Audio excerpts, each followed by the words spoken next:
نبی صلی اللہ علیہ وسلم کا قول صحابہ کی پیروی کرنے کے بارے میں نبی کریم صلی اللہ علیہ وسلم نے فرمایا کہ میرے صحابہ کی عزت کرو کیونکہ وہ تم سب سے زیادہ بہتر ہے۔ اور اتنا ہی نہیں، حضرت عباس بن سائرہ کہتے ہیں کہ ایک دفعہ رسول کریم صلی اللہ علیہ وسلم نے ایسا خطبہ دیا کہ دل لرز گئے، آنکھیں بہنے لگیں۔ تو ہم میں سے کسی نے کہا کہ ایسی باتیں تو وہی کر سکتا ہے جو دنیا سے جانے والا ہو۔ اے اللہ کے رسول صلی اللہ علیہ وسلم، کیا آپ کا دنیا سے جانے کا وقت تو نہیں آ گیا؟ صحابہ کہتے ہیں ہم نے رسول اللہ سے ایسے پوچھا، اگر ایسا ہے تو اے اللہ کے رسول ہمیں کچھ نصیحت کر دیجئے۔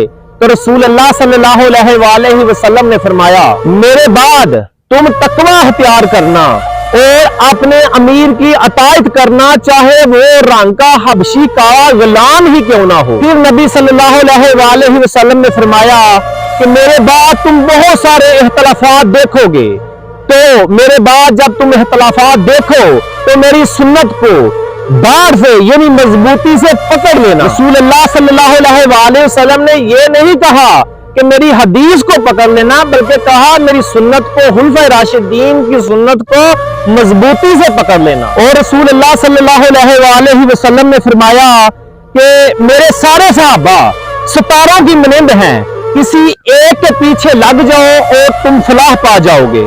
اس لیے سارے صحابہ، رسول اللہ صلی اللہ علیہ وسلم نے فرمایا تھا کہ میرے صحابہ مٹھی بر مشت بر جو اللہ کی راہ میں ہراط کر دیں، اور امت کا کوئی بندہ اور پہاڑ جتنا سونا اللہ کی راہ میں ہراط کر دے تو میرے صحابہ کے مقام و مرتبے تک تم نہیں پہنچ سکتے۔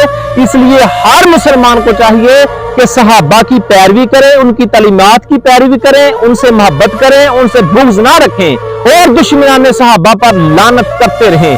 اللہ تبارک و تعالی ہمیں صحابہ کی محبت ہمارے دلوں میں ڈال دے اور صحابہ کرام کے نقش قدم پر ہمیں چلنے کی توفیق عطا فرمائے، آمین۔